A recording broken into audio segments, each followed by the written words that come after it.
Hello everyone, welcome back to my channel. My name is Dr. Bisayo or Tokiti, and today I'll be taking you through another series of statistics made easy. If you are new here, please kindly press the subscribe button and also turn on your notification button so that you know when I upload a new video. To the existing subscriber, I say a big thumbs up to you.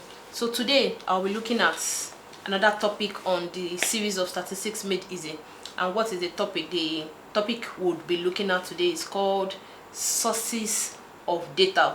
Don't forget, in the past few weeks we have looked at what statistics is. We have also looked at how statistical investigations are being carried out. Then once the investigation is done, you have planned and you have executed.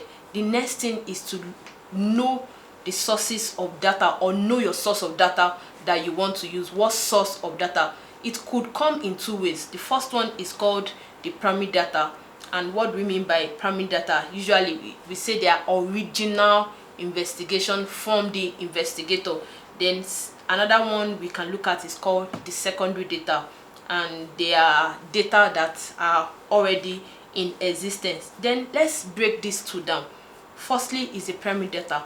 And what is the primary data? We said primary data are data collected originally from the respondent. We can also, or from the investigator, we can also say primary data are data collected directly from the investigator or respondent, and it is used for the purpose of which we have collected the data. There are advantages and disadvantages of this method. What are the advantages? One of the advantages is that it is accurate. Since you are getting it directly from the respondent or directly from the investigator, it is assumed, or we say it is accurate. Then another advantage of a primary data, it is original. You are getting directly from the source, so there is no doubt. Even if the person is lying at that point, we still say is original, and the tendency for the person to lie at that point is slim. Then there are limitations to this primary data. To what are the limitations? One, it could be time consuming, because when we are looking at a large number of people, then it's going to take a lot of time. Then another one is sometimes it could be expensive. Number determines the time, determines the money, determines the expense of or the resources that would be apportioned to that. Then sometimes another limitation of the primary data is personal prejudice. Then how do we know if we are to either pick a primary data or a secondary data? I will take us through 5 points basically. And the first point is that before you know if you are to use a primary data or a secondary data, one, we must know the nature and the scope of the investigation we want to do, or inquiry, or the survey we want to do. We must know the nature. What kind of survey are we doing? What is the extent? What are we covering? Let's say, for example, I'm carrying out a personal research on maybe the effects of COVID-19 on business performance of small-scale enterprises. Most likely is going to be a primary data, most likely. Or let's now say, for example, I'm carrying out a research on the entire Nigeria, or population, or death rate, or birth rate. That is going to be a secondary data, because the only way I can get that information is already existing sources or data that are already in existence. So the first thing, before you can choose either you have to use a primary data or a secondary data, is the nature and the scope of your inquiry. Then secondly, the availability of resources, financial resources most importantly, that you have. What kind of resources is available before you even say you want to carry out an investigation or an inquiry or a research? What kind of resources is available? Then thirdly, what time do you have? For any undergraduate student to carry out a research, you have a complete section, and that is 2 semesters in all, maybe a year for that research. So what time is available before you decide whether you are using a primary data or a secondary data? We have said the nature and the scope of inquiry. we have said availability of financial resources, we have also said availability of time, what is duration of this research. Then the fourth one is what is the degree of accuracy that you are expecting.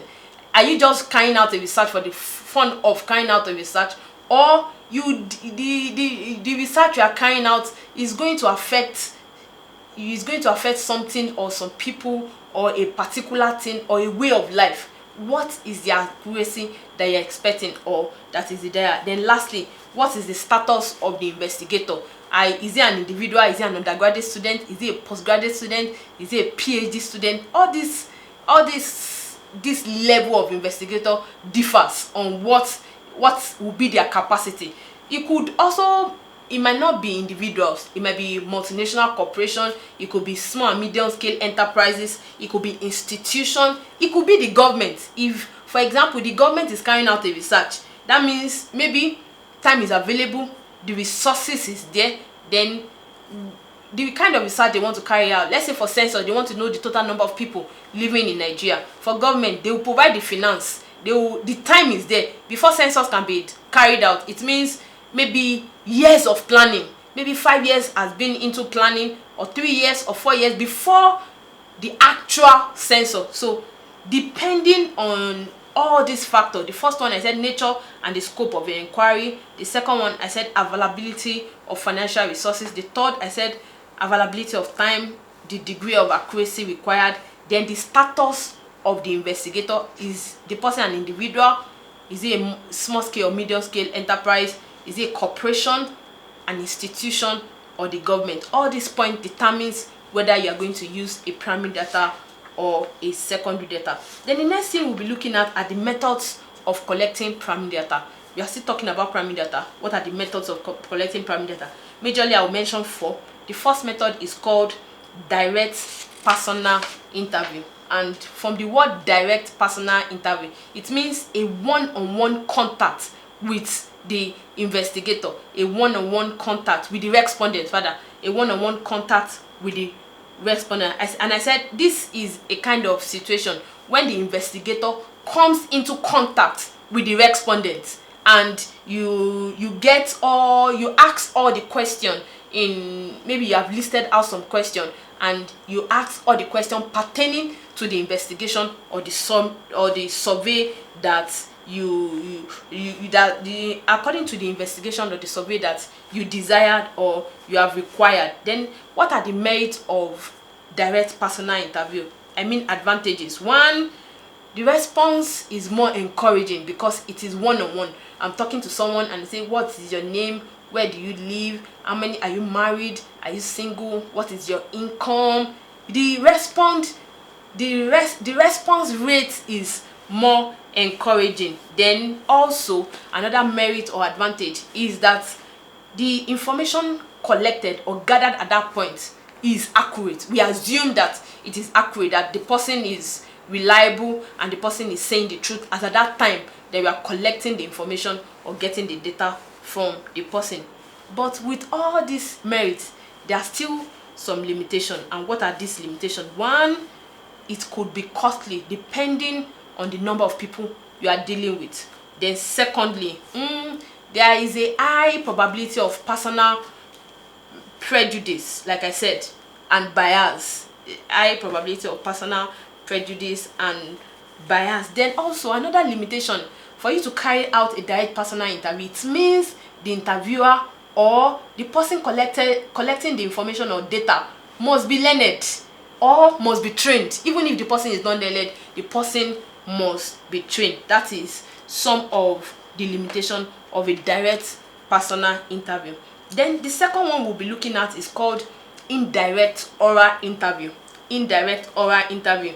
And this kind of interview is when the investigator comes into contact with a third party or eyewitnesses capable of supplying necessary information as at that time.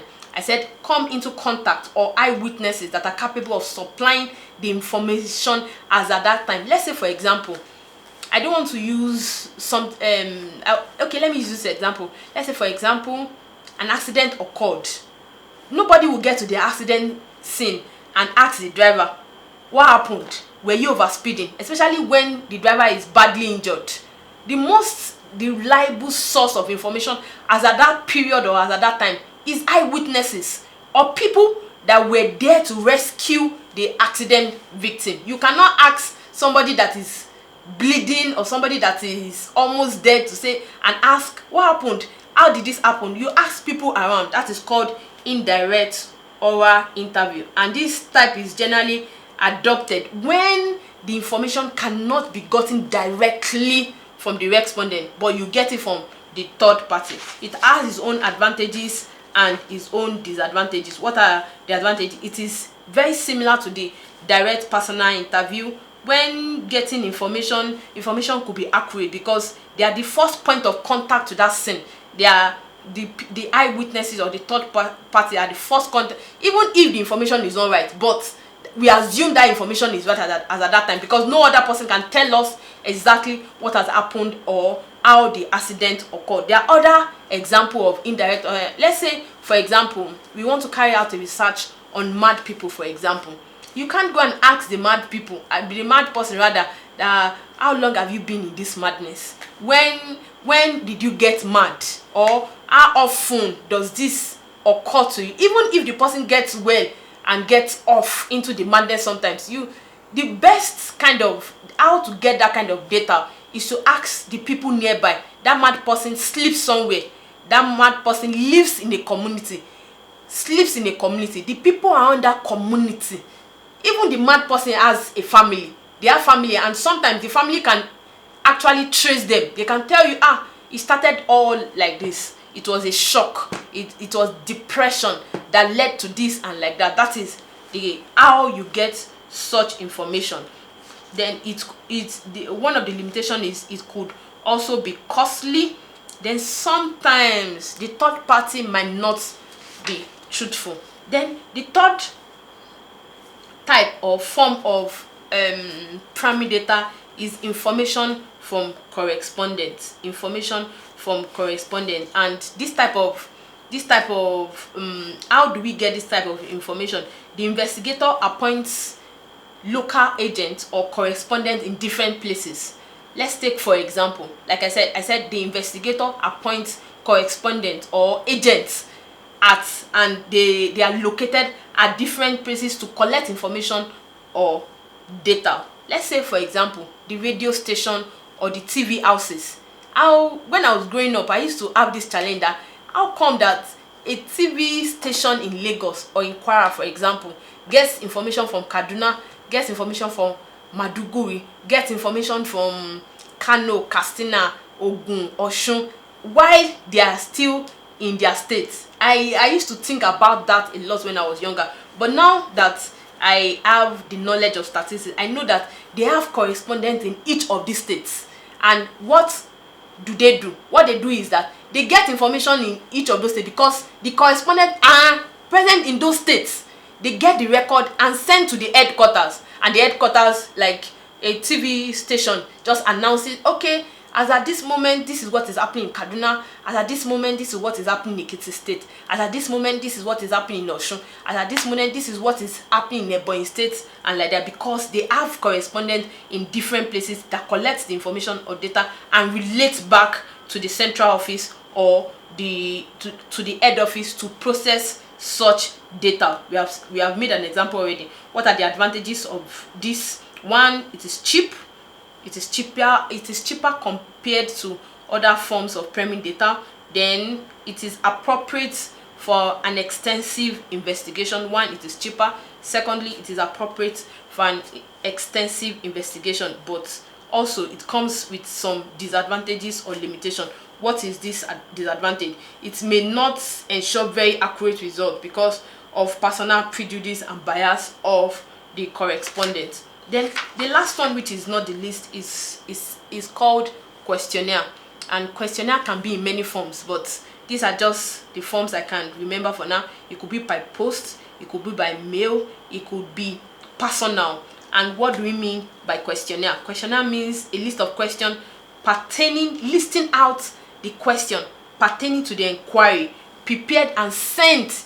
If it is by post, you send it to the correspondent.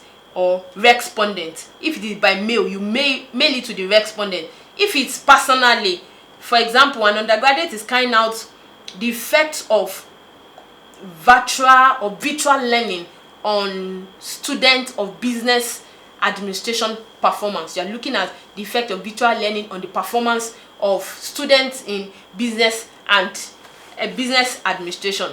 Most likely you are to give this questionnaire to the student. Maybe they are in your class, or they are your senior or your junior, or whichever. Most likely you give them one by one that, okay, can you help me fill out this questionnaire? Please, can you help me? I'm trying to look at the impact or the effect of virtual learning on overall student performance of our department, and please, can you help me? And the student gets each of the question and fill and submit back to you. If it's by mail, that means you are sending by electronic mail. If it's by post, you are posting. Then it also comes with its merit and limitation. One, this method of collecting data can be easily adopted where you have a large number of people, where you have to cover a large number of people. Is one of the best methods to adopt when it involves a lot of people. Then, or when it involves a wide geographical area. For example, if I'm to study the effect or the impact of virtual learning on performance of graduating students in Nigeria, it means that is a large number of students,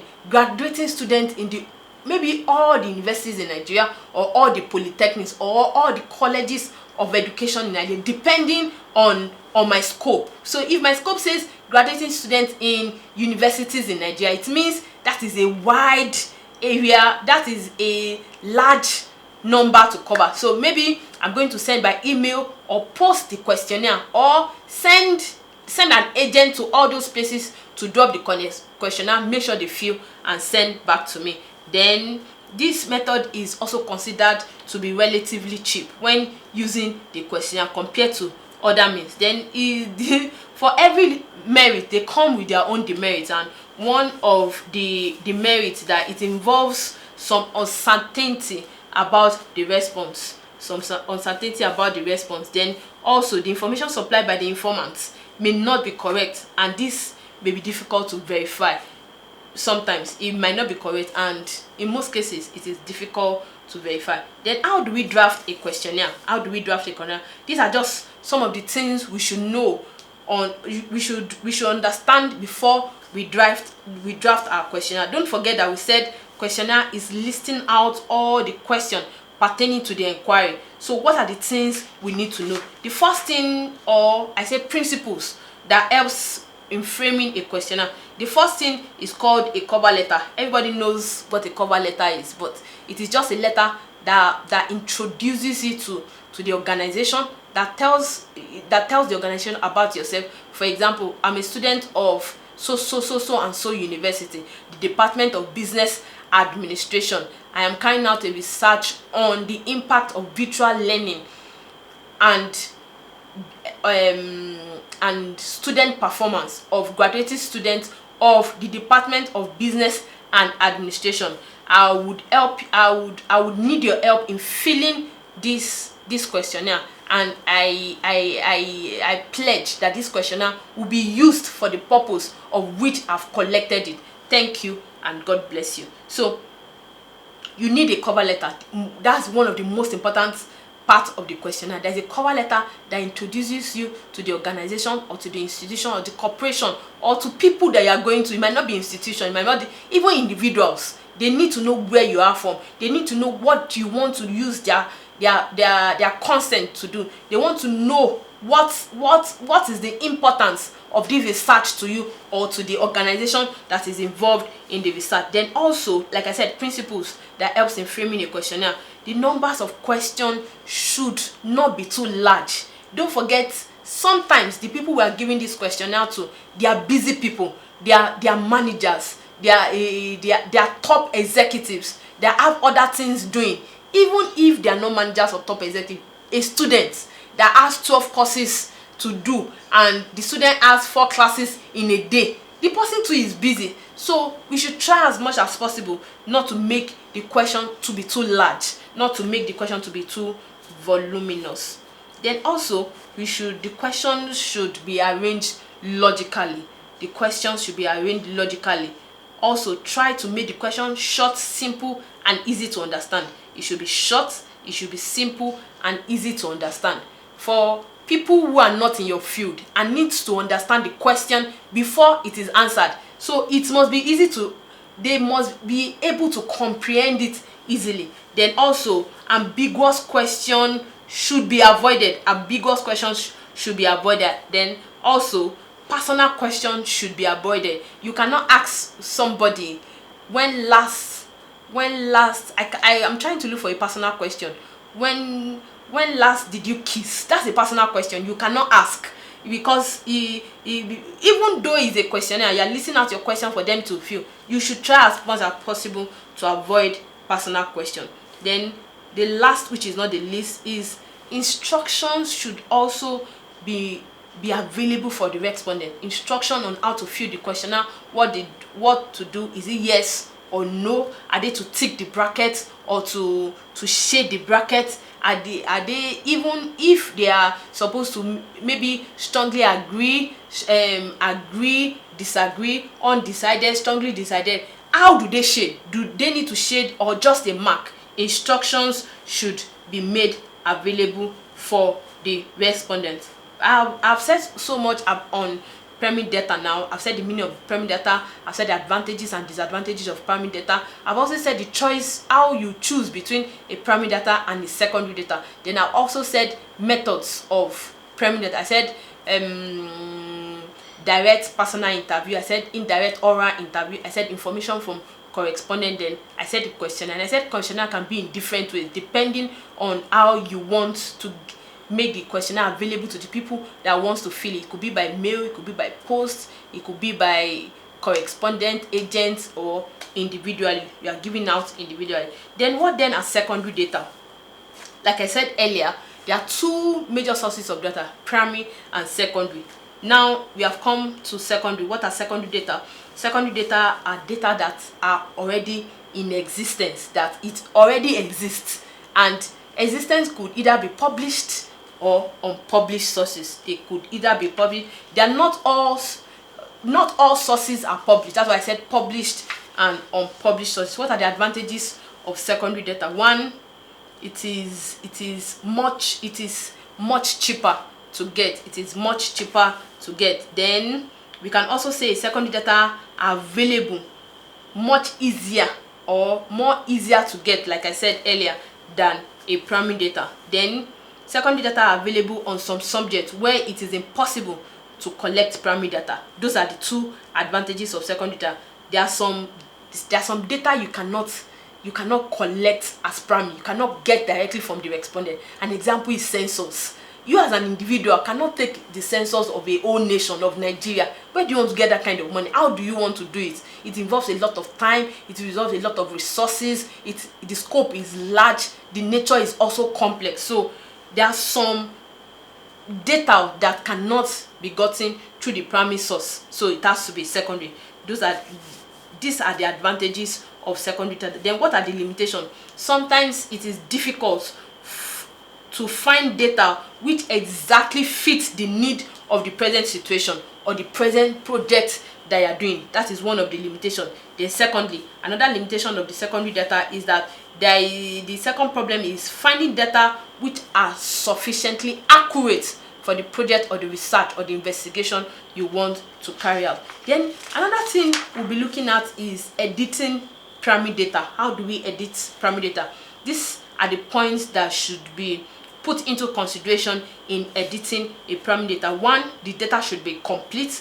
2, the data should be consistent. 3, the data should be accurate. And 4, the primary data should be homogeneous. Homogeneous means same, homogeneous. Then we should also take some precautions in the use of secondary data. Like we said, secondary data are data that are already in existence. And don't forget, this is statistics. Data could be easily manipulated. So we should take this precaution. 1, we should check whether the data are suitable for the purpose of investigation in view. Then also we should check whether the data are adequate for that investigation we want to do. Then lastly, we should check whether the data are reliable. Thank you and God bless you. If you are new here, please kindly press the subscribe button and also turn on your notification button so that you know when I upload a new video. Bye.